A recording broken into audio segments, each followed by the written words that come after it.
Alex Irune, and I'm Chief Operating Officer at Oando Energy Resources.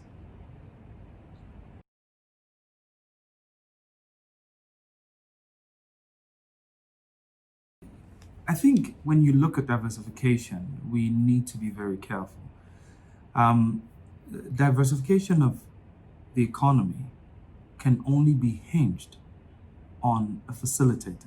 And that facilitator in this case is the current monoproduct economy we have, which is driven by oil. So it's, I mean, the analogy I typically use is, looking after that,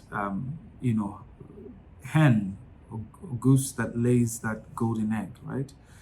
If you don't focus on ensuring that the oil and gas industry is efficient, productive, and returns the potential revenue required for the diversification, then the diversification itself doesn't happen.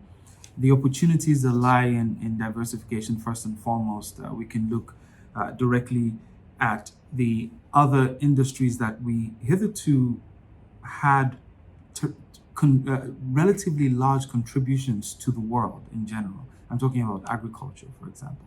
But in moving into that sector, there's a lot of support that sector needs. There's a gestation period, and all of this needs to be funded and managed by the resources from oil. If we look at areas of akin or slightly adjacent to oil, which is power production and manufacturing, all of this is driven by the utilization, development of infrastructure, and continuous investment in infrastructure and supply chains.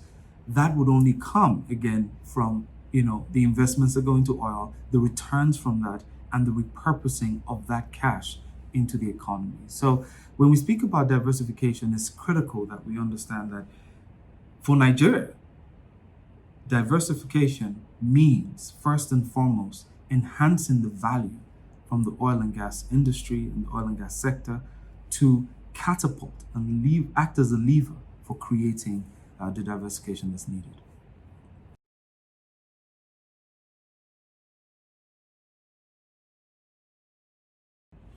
I think all producers first and foremost, you know, play different roles. We certainly have the National Oil Company, primarily the largest holder of licenses, and in some cases, in some countries, the largest production volumes. But in our instance, we do have the National Oil Company, we have international oil companies, the IOCs, and we have the independents or indigenous companies. Now, I think that diversification will mean something slightly different for each group of companies I've just spoken about. I think from the National Oil Company standpoint, we see policies that have encouraged the utilization of localized resources, tools, and human capital. Now, that is something that must be encouraged because that is typically how a substantial amount of the capital stays within the country. Right? Okay, so we've seen significant retention of about $5 billion since the 2010 Act to ensure that local content was a critical component to every oil and gas investment. We're looking at targets that move that to about 25 billion in the next 5 years, and for us that is key to diversification. The National Oil Company certainly also ensures that it acts as a partner for improving and continuous exploration of the acreage that exists within the country.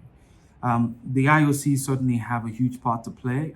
They are the big capital providers, significantly sized balance sheets.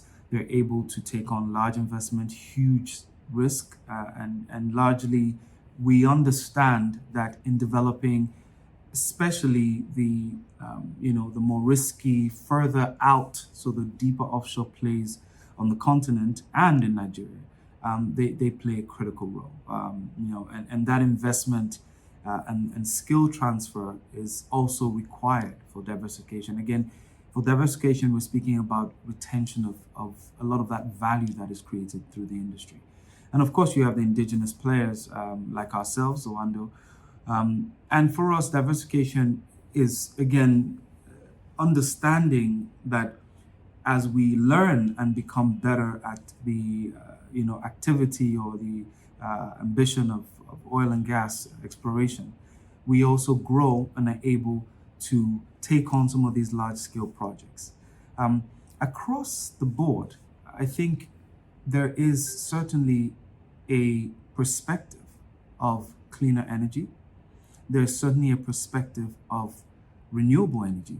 So when we speak about gas and we speak about utilization of gas primarily to drive economic growth, that for us is certainly the direction all three groups I've mentioned must also focus on. The good thing about Nigeria itself, it taking that step in ensuring the 7 critical gas projects, which is a project designed to bring almost 3 BCF of gas over the next couple of years, and to power generation, industrialization, and general use across the continent, acting as a propulsion or lever to improve economic activity and significantly increase productivity within on the continent and in Nigeria.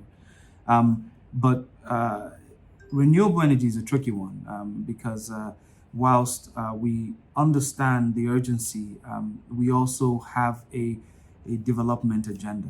We do have 180 million people, a large proportion of which require a cheaper source of energy, and that primarily will drive the agenda for what direction we go. Unfortunately, we must focus on cleaner energy, but we must also understand that a priority is also to develop the continent.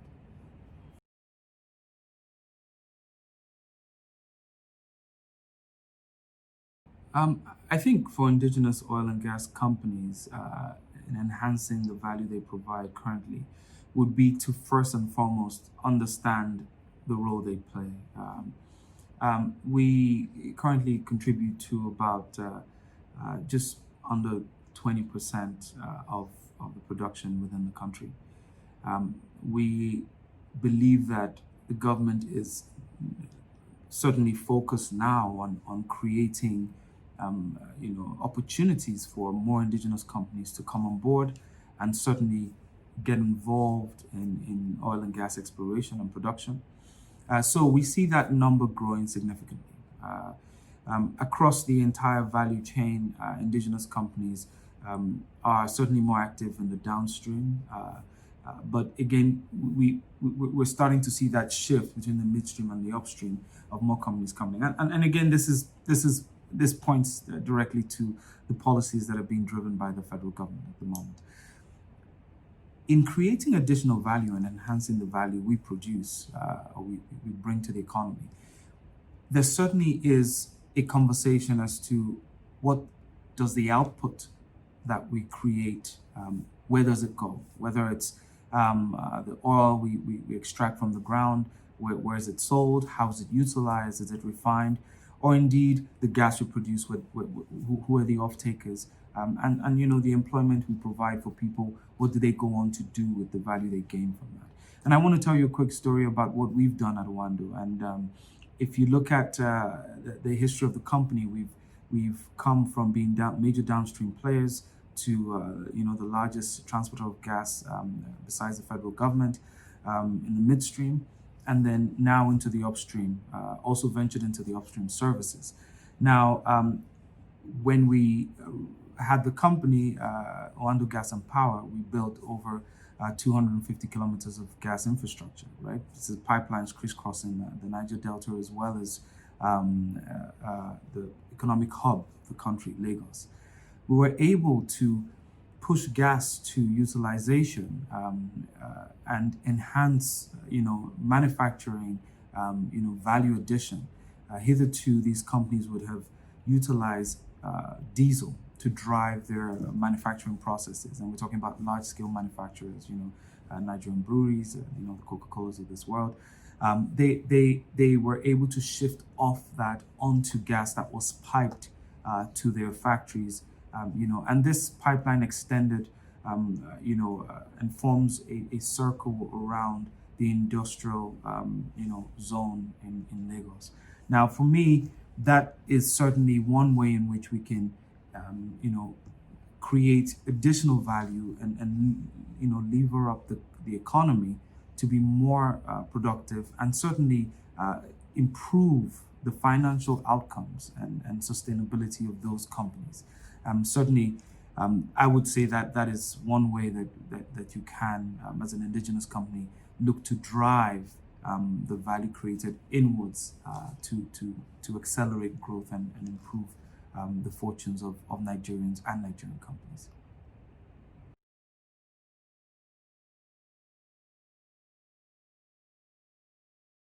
I certainly think the global pandemic has impacted the industry.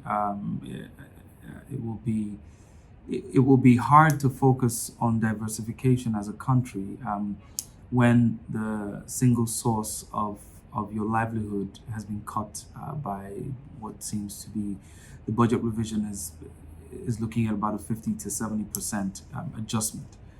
So diversification becomes a very hard conversation. Nonetheless, I believe that it's done one single thing. It's further emphasized the need to have a resilient economy. And a resilient economy is a diversified economy. We see countries that are able to shift gears based on the pandemic.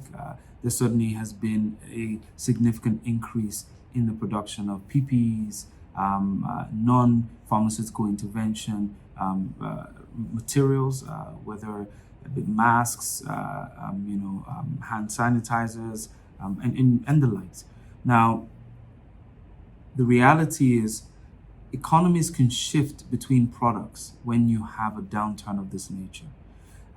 Demand certainly has slumped, but demand has not slumped for every single item, out there in the commodity market. So the ability to pivot and focus on something else that certainly could bring the economy the commensurate amount of revenue that's lost from the reduction in oil would have been ideal.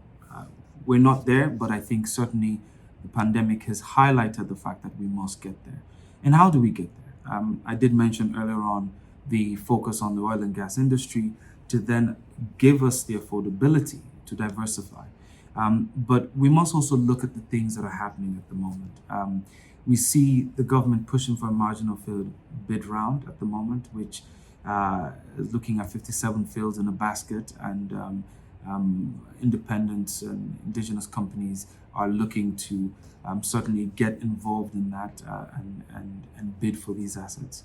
That's one on one hand. So there is activity that is value accretive that is going on. We shift to the projects that are being looked at by the federal government at the moment and bringing those projects to completion. We see the AKK pipeline, which has just been kicked off. You're aware of this. It's a pipeline that takes gas to the north from Ajaokuta up to the north, and it's a significant milestone for the government. We see also the OBOB pipeline connecting the east and the west. Gas supply, would often be stranded in these pockets, and now we can move the gas around and create spur lines to open up industry and open up utilization. We also see the Skravos Lagos pipeline loop being completed, which would take that pipeline from a 1 BCF to about a 2.2 BCF, certainly increasing the capacity of gas through that pipeline and the availability of gas for export and also for for internal consumption. All of these steps certainly point the industry in the right direction. Internal utilization of gas, an increase in that, increase in infrastructure to drive small scale and large scale industries, and increase in offtake capacity, which then creates the bankable case for funding partners to come in and piggyback or accelerate projects that hitherto would have been non-economical just based on the fact that proximity of gas or energy source was lacking. So for me, these are the things that are going on now that are moving us in that direction of diversification. But to your question, I think the global pandemic has made it unequivocal that we must diversify.